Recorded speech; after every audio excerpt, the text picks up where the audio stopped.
का स्वागत है इस महाभारत के सत्र में। महाभारत के हम सभा पर्व के अब अंतिम दो अध्यायों को देखने वाले हैं। तो आइए सभा पर्व के इस अध्याय संख्या 80 और 81 को देखेंगे आज। चलते हैं। तो कल हमने डिस्कस किया था कि किस प्रकार से जो पांडव हैं, विदुर जी उनको समझाते हैं कि पांडवों को बतलाते हैं कि किस प्रकार से अपने दोषों को किसी के सामने प्रकट नहीं होने देना, है ना। जो गलतियां की हैं उन गलतियों को किसी से चर्चा करने की जरूरत नहीं है, और साथ ही साथ अपनी कमजोरियों को किसी को भी बतलाने की भी जरूरत नहीं है। इसके बाद हम देखते हैं पांडव निकल पड़े कहाँ वन की ओर। और जब जा रहे थे वन में तो किस प्रकार से पूरा नगर शोक में डूब गया था।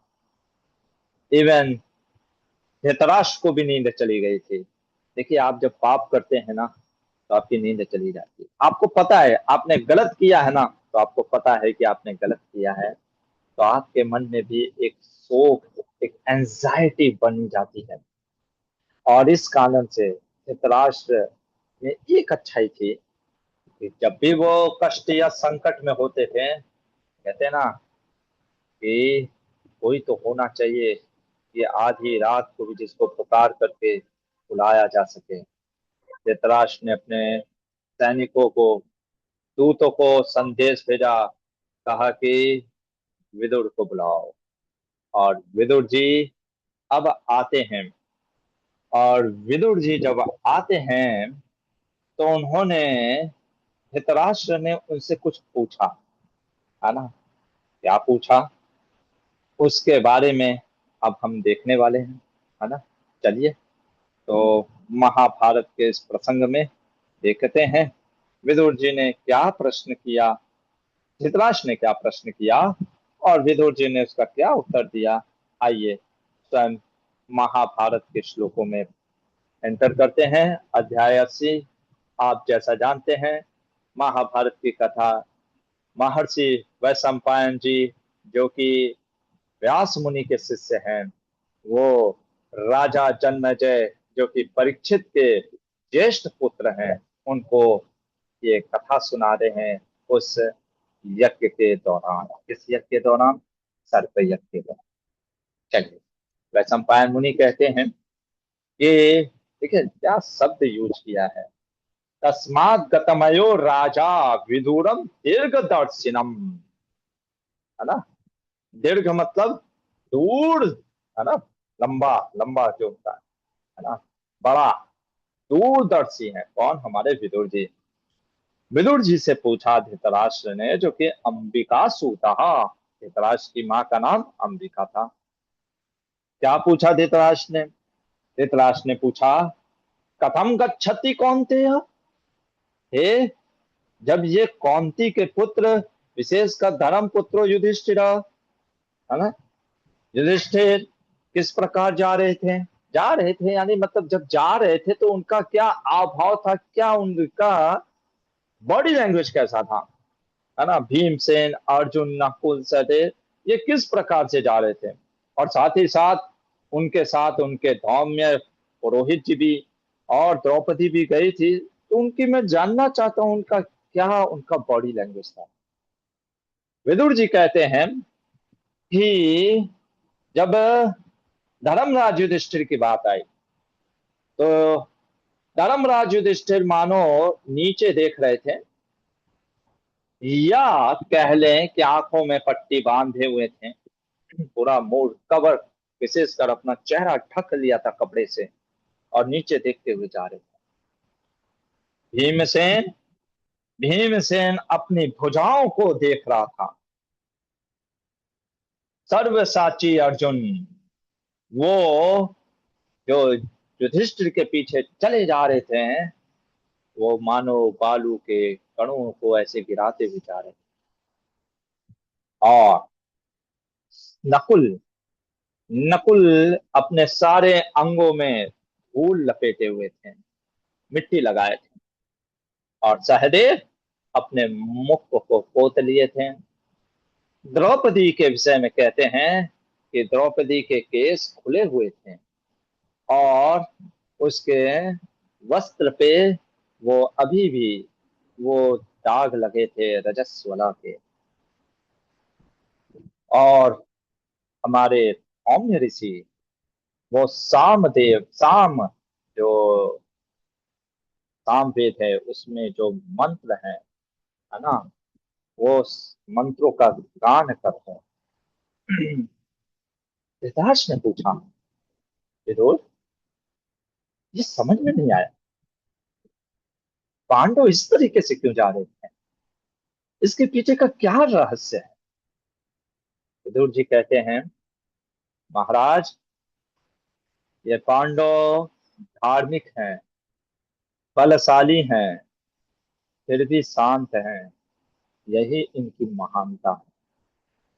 विदुर जी कहते हैं, धृतराष्ट्र, जो युधिष्ठिर महाराज हैं, वो क्यों आंखों को नीचे रखते हुए जा रहे? ऐसा नहीं, ये मत सोचिए कि युधिष्ठिर महाराज लज्जित हैं। कभी कभी हम लज्जित होते हैं ना, हम कुछ ऐसे कार्य कर देते हैं जिसके कारण से हम आंखें नहीं मिला पाते ना, आंखें चुराते हैं।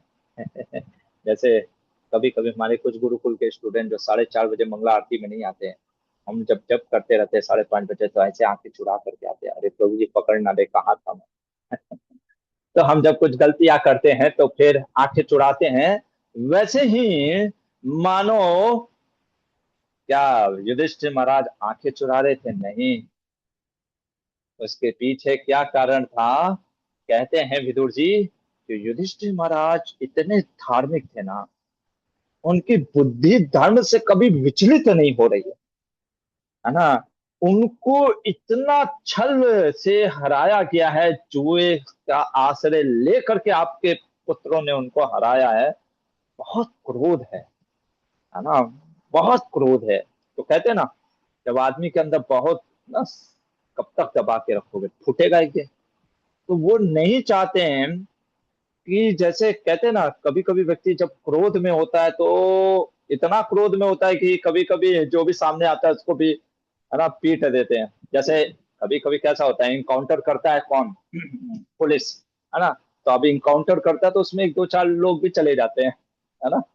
उसी तरीके से युधिष्ठिर महाराज अपनी आंखें नीचे इसलिए कीते हैं कि कहीं उनकी आंखों से तेज से कोई भस्म ना हो जाए। इस कारण से वो आंखों को नीचे को रखते हुए चल रहे हैं, कह रहे हैं कि नहीं, है ना, मेरे से कोई अधर्म ना हो जाए। यानी व्यक्ति इतना सचेत है, धर्मराज युधिष्ठिर, वो सोच रहा है कि मेरा अनावास, मतलब कि अननेसेसरली किसी पे क्रोध ना निकल जाए। This is the level. हम कैसे होते हैं ना, हम कह देते हैं, प्रभु जी अभी दिमाग मत खराब करिए, अभी मेरा मूड सटका हुआ है ना। हम ऐसे बोलते हैं ना, हमारी भाषा, मूड सटका हुआ है, अभी आप भी बोलेंगे तो आपको भी हम सटका देंगे। दिस इज आवर, है ना, हमारा ये धर्म है। युधिष्ठिर महाराज लेवल देखो, युधिष्ठिर महाराज तो उन्होंने आंखें इसलिए बंद की हैं कि उनसे कोई अधर्म ना हो जाए, हाँ, अधर्म ना हो जाए। ये है युधिष्ठिर महाराज। भीष्म भीम जो हैं, वो अपनी भुजाओं को क्यों देख रहे हैं? वो अपनी भुजाओं को इसलिए देख रहे हैं कि वो मानो ये बता रहे हैं कि मैं अपने मेरे बाहुबल के समान कोई दूसरा नहीं। श्रीपाद मध्वाचार्य कहते हैं, भीम के जो बाहुबल है, वो जिम में जा करके उसने नहीं बढ़ाया है कि चलो बाइसेप ट्राइसेप, है ना, क्या क्या चीजें लोग करते हैं ना, 6 पैक 8 पैक्स, वो उसने जिम में या जा करके ऐसे नहीं, वो धर्म के से है। और वो बाहुबल से ये बताना चाह रहा है कि मैं अकेला काफी हूँ इन कौरवों को, इनके 100 पुत्रों को मार गिराने में। कॉन्फिडेंस है ना, भीम का कॉन्फिडेंस है अपने पराक्रम पे। अर्जुन, अर्जुन बाण जानते हैं, धनुर्धर है, तो बालू के कण, है ना। अच्छा, आप मान लीजिए एक मुट्ठी बालू पकड़ लिया हाथ में, अब मैं आपसे पूछूं उसमें कितने पार्टिकल्स है, आप बता पाओगे क्या? नहीं बता पाओगे, 1 मुट्ठी, बाकी तो छोड़ो, है ना, कितने बालू के कण हैं कोई गिन लेगा। अर्जुन बालू के गण जो है सन सैंड पार्टिकल को गिराते हुए ये बताना चाह रहे हैं कि देखो, आज से 14 वर्ष के बाद मैं इतने ही बाण मारने वाला हूँ कौरवों के प्रति, है ना, जो उन्होंने अपराध किया है। मैं इतने बाण मारूंगा, इतने बाण मारूंगा कि इनको पता भी नहीं चलेगा, है ना। इसलिए वो बाणों की बरसात करने वाले हैं ना, तो रेन ऑफ एरोस। इसलिए नकुल, नाम ही है उसके जैसा, कोई कुल में नहीं है, रूप में, है ना। नकुल, है ना, आज इस प्रकार से जा रहे हैं नकुल हमारे, है ना, क्योंकि ये लोग पूरा बस वनवासी के वेश में थे, तो इतने सुंदर थे, इसलिए उन्होंने अपने शरीर को मानो पूरी तरीके से गंदा कर लिया था कि कोई स्त्री का मार्ग में चित्त न चुरा ले। आप देखो इनका धर्म क्या है। जैसे अभी भागवत में मैंने बताया था ना, प्रभुपाद जी लिखते हैं कि आजकल की माताएं किसी भी प्रकार के वस्त्र पहन देती हैं, है ना, और उससे काम की वासना चाहती है। एक्चुअली में धर्म कहता है ना, यदि हमारे किसी भी व्यवहार से सामने वाले व्यक्ति में अगर कुछ पाप करने की चेष्टा बढ़ रही है, तो उसके लिए हमारे हम भी जिम्मेदार हैं, उसके लिए हमको भी करना पड़ता है। तो इसलिए नकुल मानो अपने सारे अंगों को इसलिए ढके हुए हैं कि नो अट्रैक्शन, किसी प्रकार का कोई उनसे अट्रैक्ट ना हो। और सहदेव ने अपने मुख में मिट्टी क्यों पोती हुई है, उसके पीछे कारण है, क्योंकि सहदेव अपना मुख नहीं दिखाना चाहता, है ना। वो क्यों नहीं मुख दिखाना चाहते थे? देखिए सहदेव जो थे वो पांचों में सबसे छोटे, लेकिन सहदेव अपनी पहचान को छिपा रहे, ये पहचान को छिपा रहे थे, क्योंकि उनके मतलब कि जैसे होता है ना, सिंपैथी नहीं गेन करना चाहते। आप समझ रहे हो, हम कैसे होते हैं, जैसे धृतराज कैसे है कि हम हमारे साथ कुछ हुआ तो हम चाहते हैं लोग हमसे पूछें कि आपके साथ क्यों हुआ। लोग हम ना, मतलब ये भी एक तरीके का सेंटर ऑफ अट्रैक्शन कह सकते हैं। इसलिए वो अपने मुख को पूरी तरीके से ऐसे पोत करके जा रहे हैं, है ना, मिट्टी पोत करके जा रहे हैं कि कोई उनको पहचान ना, है ना। तो ये भी एक तरीके से नो अट्रैक्शन, क्योंकि दोनों भाई ही हैं, जुड़वे भाई। द्रौपदी ने अपने केस को क्यों खोला है?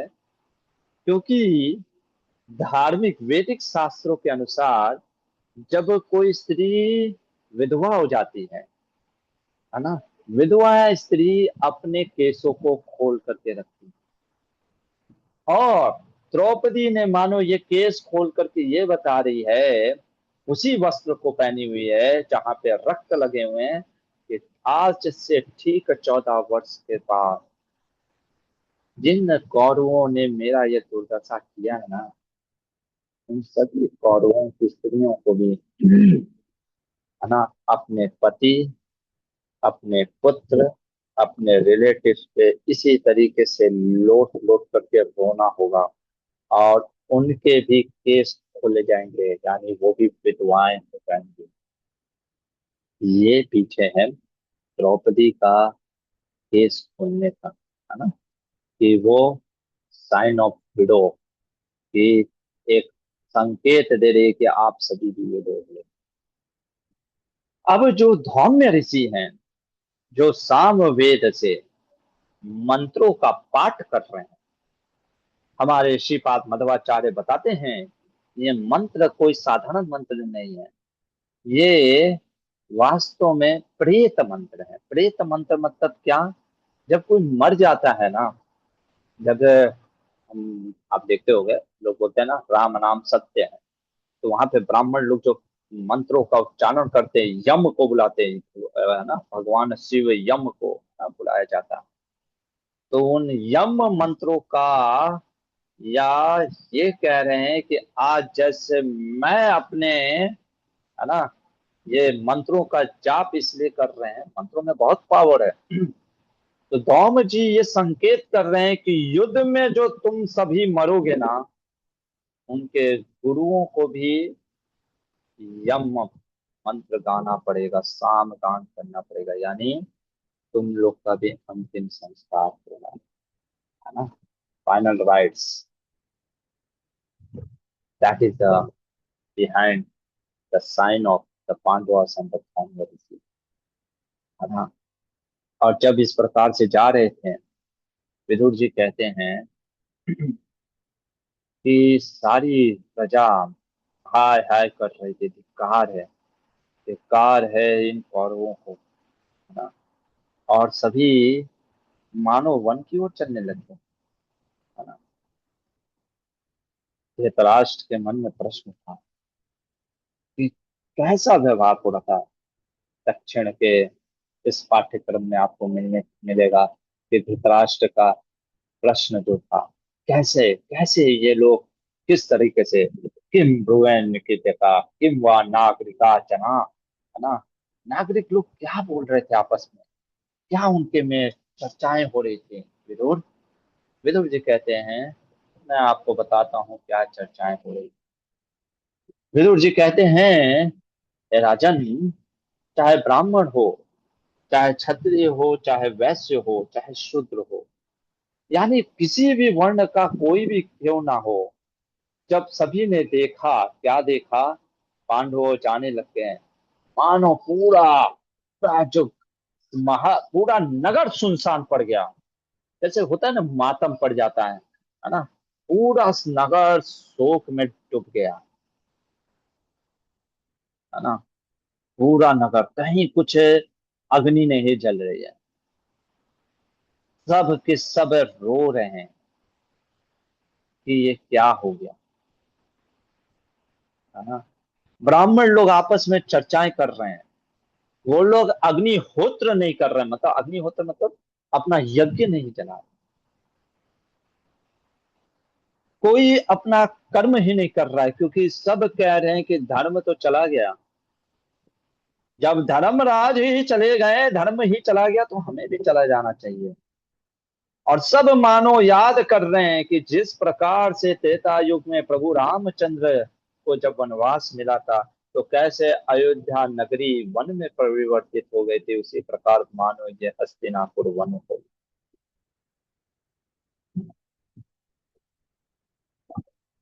विदुर जी के बात सुनकर शोक में डूब गया धृतराष्ट्र। करूँ तो करूँ क्या। तब दुर्योधन, कर्ण, शकुनी, ये सब द्रोण के पास आते हैं, गुरु है ना। तो द्रोण के पास आकर के पूछते हैं अपने आचार्य से, द्रोण आचार्य से, कहते हैं, उनको समर्पित करते हैं, अपने गुरु को कहते हैं कि ये जो भी हमने राज्य प्राप्त किया, है ना, इंद्रप्रस्थ का सारा राज्य, ये आपके चरणों में है, गुरुदेव। मतलब तुम किसी का लूट करके सामान गुरु को दे रहे हो, है ना, और तुम ये सोच रहे हो गुरु आशीर्वाद देगा और कहेगा कि बस तुम ही हो राजा, है ना। कलयुग में भी ऐसे ही होता है, 2 नंबर का काम करते हैं, फिर हम क्या सोचते हैं, प्रभु जी को पैसा देंगे, प्रभु जी, या मंदिर में दान दे देते हैं, 2 नंबर को 1 नंबर बना देते हैं, है ना, और मेरा जीवन में सब सुख समृद्धि आ जाएगी। देखिए क्या बोलते हैं द्रोणाचार्य, है ना। द्रोणाचार्य कहते हैं, है ना, इतने तो गिरे हुए नहीं थे हुए, है ना। द्रोणाचार्य बोलते हैं, क्या बोलते हैं, द्रोणाचार्य कहते हैं, सुनो ना, क्या, क्या अथा प्रवित्यतो द्रोणो दुर्योधनम अमर्षणम। कहते हैं दुर्योधन इत्यादि इन सबको, दुशासन कर्ण जो भी वहां पे थे सबको कहते हैं, देखो पांडव कुछ साधारण नहीं, उनको, वो सब देवताओं के पुत्र हैं, बहुत ताकत है उनके अंदर, है ना। वे फिर भी शांत रहते रहे, कोई भी उनको उस समय हरा नहीं सकता, ये जान लो। दैव बहुत बलवान है, दैव मतलब आप समझते हो डेस्टिनी, है ना। पांडव जुए में पराजित हो गए और उन्होंने दैव समझ करके वो निकल गए वन के लिए, वन में जाएंगे, है ना, और अपना जो वनवास से काटेंगे, लेकिन उनके अंदर ये याद रखना कि वो जो क्रोध की अग्नि है वो शांत नहीं होगी। मानो ये कौरव पूछे कि आपको इतना किस विश्वास से कहते हैं, मैंने अनुभव किया है। कहते हैं मैंने यह अनुभव किया है। कोई बता सकता है क्या अनुभव की बात कर रहे हैं द्रोणाचार्य, देखें, वो कैन स्पीक, कौन बोल सकता है, कौन बता सकता है कोई? कोई नहीं है, सब सो रहे हैं क्या? क्या सनमते तो। हरे कृष्णा बोल रहा हूँ गुरु जी। जैसे कि आपने जो सिम्टम्स बताए, मतलब कि वो इस प्रकार से जा रहे थे, तो वो इंडिकेट कर रहे हैं कि उनके अंदर अभी भी वो है, मतलब लेकिन वो कुछ करे नहीं है, लेकिन उनके अंदर वो गर्ज है भी कि नहीं, हमारे साथ जो हुआ है वो गलत हो रहा है। आपने क्वेश्चन ही नहीं समझा, मैंने क्वेश्चन ये पूछा, द्रोणाचार्य ये बोल रहे हैं कौरवों को कि उनका क्रोध शांत नहीं होगा, 12 वर्ष का वनवास वो करके, 13वां वर्ष का ज्ञातवास करके वो आएंगे, फिर से लौटेंगे और लेंगे का बदला। क्यों इतना टांके की चोट पे ये कह रहे द्रोणाचार्य कि क्रोध शांत नहीं हुआ? क्योंकि उन्होंने अनुभव किया है, क्या? यस हेमा माता जी। हरे कृष्णा प्रभु जी। प्रभु जी उन्होंने अपना ही एक्सपीरियंस बताया है, जो उनके दोस्त द्रुपद थे बहुत और उनके सुंदर, पुत्र। हरी बोल हाँ है, जी। धन्यवाद माता जी। दिस इज द पॉइंट, है ना। Experience is the best teacher कहते हैं ना। कह रहे कि मेरा ही एक मित्र था, याद है तुम लोग, द्रुपद करके पांचाल का, है ना, और उसने, मैंने तो क्षमा भी कर दिया था, है ना, मैं तो सब चीज कर दिया था, लेकिन वो क्रोध उसकी शांत नहीं हुई, वो गया। ब्याज उपयाज तो करके ब्राह्मण, याद होगा मैंने बताया था, अग्नि से इसको एक पुत्र मिला और एक पुत्री, जो कि द्रौपदी और धृष्टद्युम्न। और धृष्टद्युम्न के जब वो प्रकट ही हुआ था तो उसका शरीर एकदम अग्नि के जैसा ज्वाला भड़क रहा था, और पूरे सब जगह फैल गया न्यूज, ये धृष्टद्युम्न द्रोण की मौत लेकर के पैदा हुआ है, सर्वत्र फैला हुआ है, उसका जन्म ही हुआ है मेरे वध करने के लिए, है ना। तो वो निश्चित है, वो तो निश्चित है, कह रहे कि वो तो मेरा वध करेगा। अब तुम लोग क्या करो, कह रहे हैं जब तक पांडव नहीं आते हैं तब तक अपने अपने कल्याण के साधनों में लग जाओ, यानी अपना अपना तुम लोग कल्याण चाहते हो तो अच्छे कर्म कर लो। जिस दिन 14 वर्ष के बाद वो आएंगे,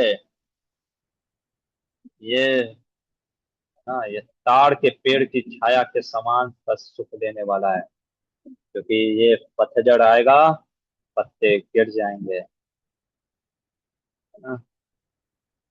और ये बोल करके द्रोणाचार्य शांत हो गए। अच्छा,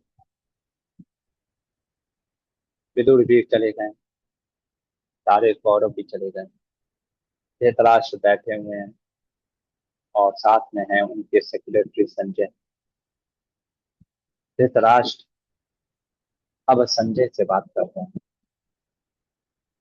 संजय के विषय में मैं आपको बता दूं, संजय जो कि धृतराष्ट्र का सेक्रेटरी है, जिसने भगवत गीता पूरी सुनाई धृतराष्ट्र को, जो कि हम भी एक तरीके से देखे हैं, तो जो संजय ने धृतराष्ट्र को सुनाई वही हम पढ़े।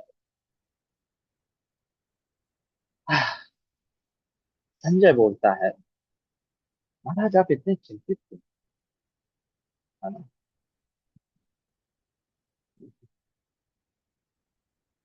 क्यों चिंतित, क्यों शोक में? तब धृतराष्ट्र कहता है, मैं क्यों चिंता ना करूं संजय, कोई पांडवों से वैर ले, दुश्मनी ले, आप सोचो, आप किसी ऐसे व्यक्ति से दुश्मनी ले लो जो कि पावरफुल हो, तो आपको नींद आएगा? कह रहे मेरे को इसलिए डर लग रहा है ना? तो संजय देखो कैसे बोलते हैं, वो मतलब कि चाटुकार नहीं है ना, पटरिंग वाला नहीं है, मुंह पे बोल देता है। क्या बोलता है ना? ये तो आप ही के खुद के कर्म है। वेदम सुकृतम, आप ही के खुद के कर्म है, आप ही ने तो वैर लिया है। जब भीष्म, द्रोण, विदुर सबने रोका कि द्रौपदी को सभा में नहीं बुलाना चाहिए था, आपका निर्लज्ज पुत्र दुर्योधन ने जब इस प्रकार से आदेश दिया प्रतिकामी को, आपने रोका क्या उसको? देखिए महाराज, काल का प्रभाव देखिए, विनाश काले विपरीत बुद्धि। किसी का विनाश होता है तो ऐसे नहीं काल मारता है कि उसका गर्दन काट देता है, उसकी बुद्धि को हर लेता है। आपके पुत्रों का बुद्धि हर लिया, आपका बुद्धि हर लिया। अरे द्रौपदी, फिर बोलते हैं बहुत सुंदर चीज बोलता है, कहता है कि द्रौपदी यज्ञ से प्रकट हुई है ना? यज्ञ में मुख्य चीज क्या होती है? अग्नि। अग्नि, अगर वो यज्ञ की अग्नि है, तो जैसे कहीं यज्ञ होता है तो लोग एकत्रित हो जाते हैं ना, साथ में आ जाते हैं, लेकिन वही अग्नि जब आग बन जाती है तो जला के राख कर देती है। ये अग्नि, ये यज्ञ की अग्नि है पांडवों के लिए, इसलिए पांडवों को एक साथ ला रही है। अब यही अग्नि का आपने अपमान कर दिया, अब ये अग्नि आपको जला देगी, आपके पांडवों कौरवों को, पुत्रों को ना। वो पांडव जो थे, और देखो ये भी बोलते हैं, है ना, ये हमको पढ़ना चाहिए। जो लोग कहते हैं ना कि बेचारी के लिए तो भगवान आ गए, वो बेचारी नहीं थी। कौन? द्रौपदी। कहते हैं कि द्रौपदी चाहती, देखो कह रहा है कि कितनी कटु वचन बोला दुर्योधन पर, हमने देखा ना, कितने गंदे गंदे भाषा यूज किया गया द्रौपदी के लिए, वो शांत बैठी रही। वो चाहती तो जला के राख कर देती आपके सारे पुत्रों को, लेकिन उसने किया नहीं। अब धृतराष्ट्र भी कहता, मानता है, धृतराष्ट्र कहता तुम बात सही बोल रहे हो। वास्तव में जब मैंने देखा कि आप शकुन होने लग गए हैं, गीदड़ चिल्लाने लग गए हैं, लोमड़ी चिल्लाने लग गए हैं, है ना, सारी ये चीज अब शकुन होने लग गए हैं, तो मुझे पता चल गया कि अब नाश ना हो जाए, इसलिए मैं डर के मारे, खुद बोल रहे हैं, मैं डर गया। और मैंने तुरंत पूछा विदुर से, विदुर क्या करना चाहिए इस समय? विदुर ने मुझे बोला कि सबसे पहले तो द्रौपदी का सम्मान करो, उसको रिहा करो, और जो वो बोले उसको वर दो। और इस कारण से मैंने द्रौपदी को वर दिया। हाँ, मैंने कहा द्रौपदी, जो भी तेरी इच्छा है मांग ले, है ना, जो भी तेरी इच्छा है, वरम ददानी कृष्णाय, जो भी तुम्हारी इच्छा है मांग लो। और मैंने वर दे करके पांडवों को दास से मुक्त किया, इंद्रप्रस्थ भेज। उससे विदुर जी ने बोला भी, है ना, कि ये द्रौपदी जो है, ये कृष्णा शब्द ही बोला है। कहती है ये द्रौपदी कोई साधारण नहीं है। ये कौन है? वासुदेवेन रक्षिता, वासुदेव की सखी है। भगवान छोड़ेंगे नहीं। कृष्ण जो वृष्णि वंशी है, महारथी हैं, है ना, स्वयं भगवान है, सत्य प्रतिज्ञ भगवान। देखो, एना सत्याभिसंधेना, मुझे विदुर ने बोला, है ना। अभी तक तो भगवान को पता ही नहीं है, तब लीला बस। ऐसे तो भगवान तो सब चीज जानते हैं, गीता में कहते हैं। लेकिन जब पता चलेगा वासुदेव श्री कृष्ण को, बलराम को, तब क्या होगा, है ना। उनकी सखी के साथ आपने ऐसा किया है ना। और ये पांडव, ये भीमसेन, है ना, ये दंड के यमराज के रूप में आएगा। मुझे तो, मैं तो आपको हमेशा कहता हूँ, विदुर मुझे बार बार कह रहा था कि मैं आपको हमेशा कहा हूँ, पांडवों से वैर मत लीजिए, मत लीजिए, मत लीजिए। विदुर ने मुझे कई बार बोला, लेकिन मेरा पुत्र हितेशिना पुत्र मोह इतना है कि मुझसे रहा नहीं गया। मैं क्या करूं संजय। और यहाँ पे ये बोल करके सभा पर वो समाप्त हुआ।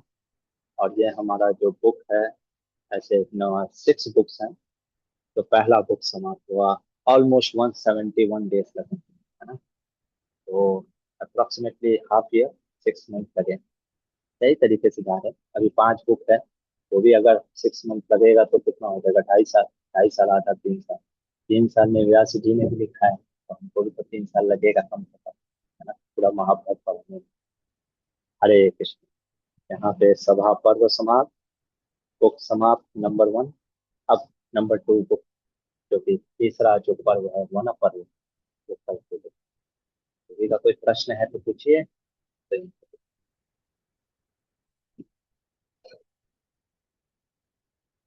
यस, पल्लवी माता। हरे कृष्णा, दंडवत प्रणाम। प्रभु जी, द्रोणाचार्य जी के चरित्र का समझना चाहती थी मैं कि सब पता है और कौरवों को सब बोल भी रहे हैं, धृतराष्ट्र पुत्रों को क्या चीजें होने वाली हैं और क्या हो गया। तो फिर भी उनके उनके लिए फिर भी गुरु का पोस्ट संभाल रहे हैं। हाँ, तो गुरु का पोस्ट तो संभालेंगे ना। तो क्या करना, वो उनके गुरु हैं भाई। ठीक है। श्रीपाद मध्वाचार्य अपने महाभारत तात्पर्य निर्णय में लिखते हैं कि सभी द्रोण के पास आते हैं। क्यों द्रोण के पास आते हैं? क्योंकि उनको पता था, है ना। न चाहते थे गुरु भीम इति तम शरणम यजु।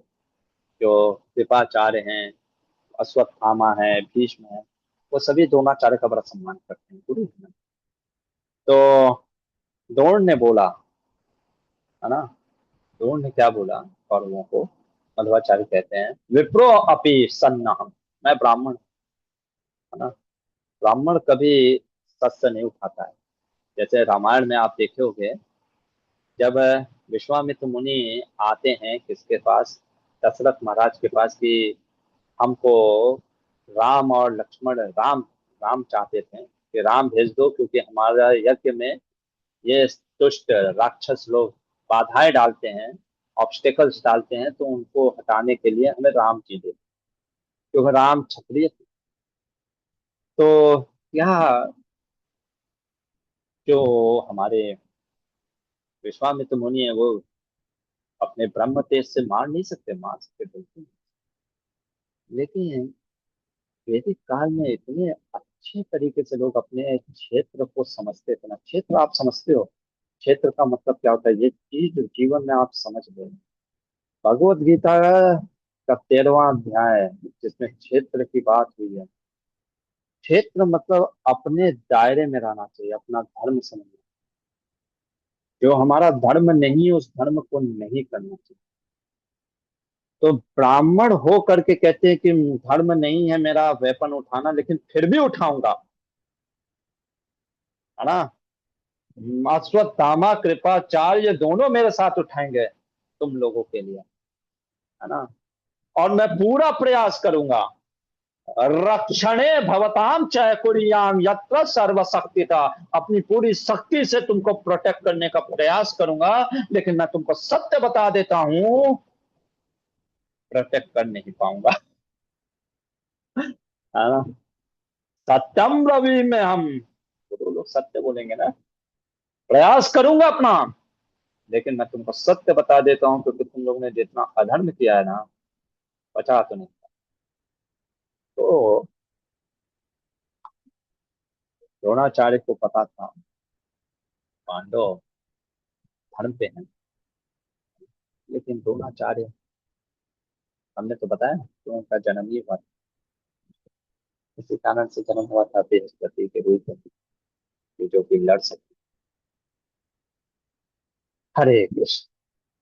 अगर आप इसको प्रैक्टिकल पर्सपेक्टिव से पूछना चाह रहे हो कि मनुष्य लीला से कैसे इसको समझें, इतना महान हो करके भी क्यों नहीं छोड़ दे रहे हैं।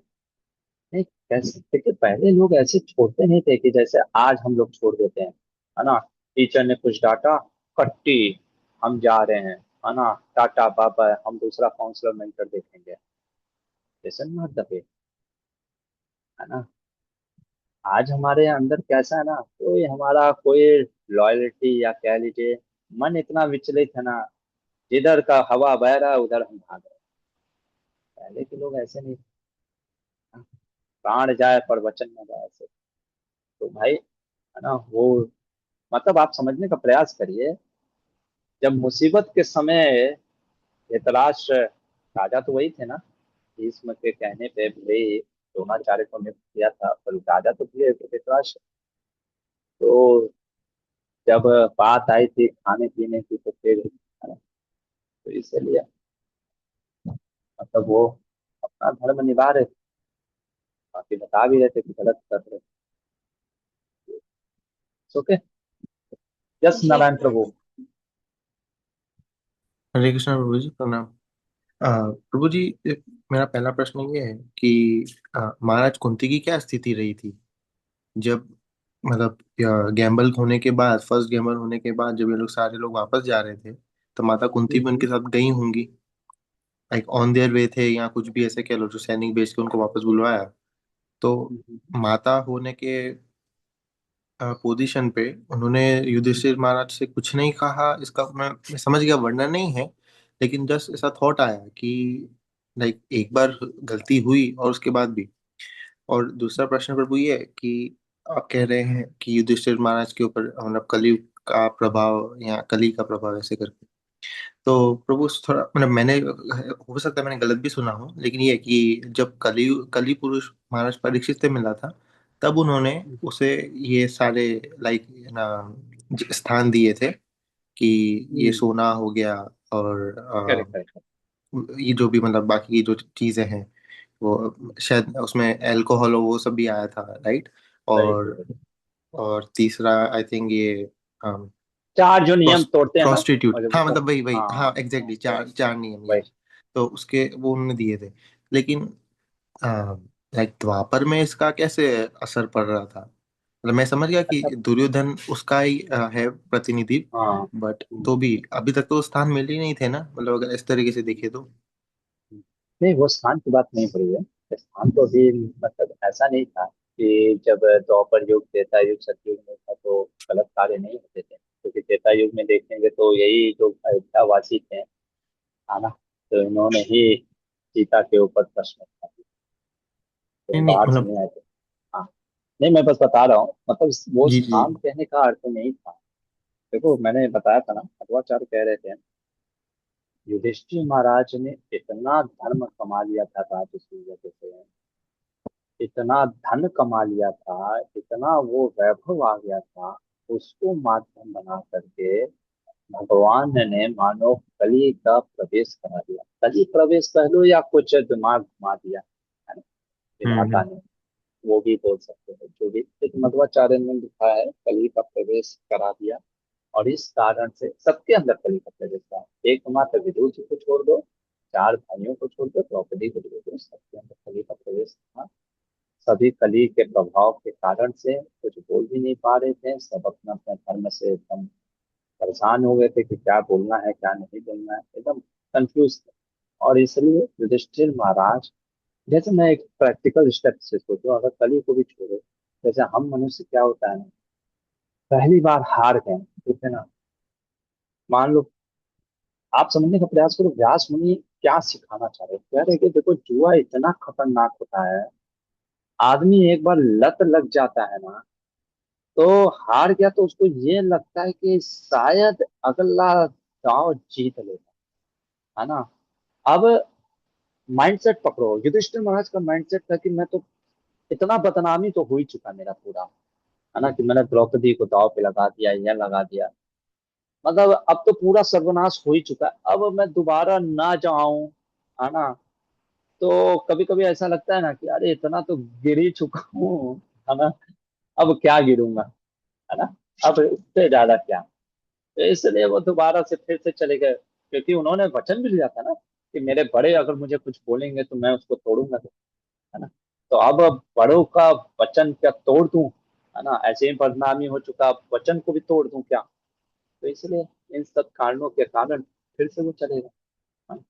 वो तो पता ही था कि वो हारने वाला, लेकिन वो इतना प्रभाव में थे। तो कली का आवेश कहने का अर्थ यह है, हमारे मध्वाचार्य कह रहे हैं, उनके मन में ये आ गया कि शायद मैं जीत जाऊं इस बातचीत।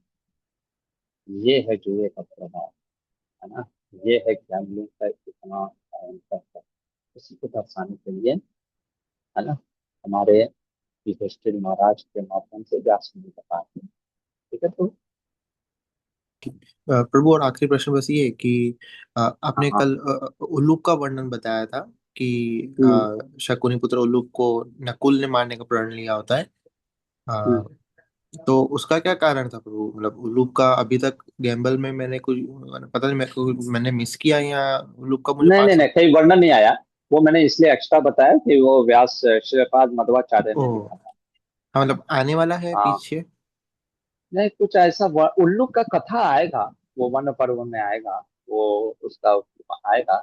लेकिन ऐसा उसने क्या किया था कि उसको, वो भी दुष्ट था, उसकी दुष्टता का एक परिचय हमको मिलेगा जब ये दूत बन करके आता है पांडवों के हाँ, पास, है मतलब ना। मुझे भी वही था कि दूध बन करके आता है हम्म। ना, तब वो बहुत ही अलग हम्म। तरीके से मैसेज देता है।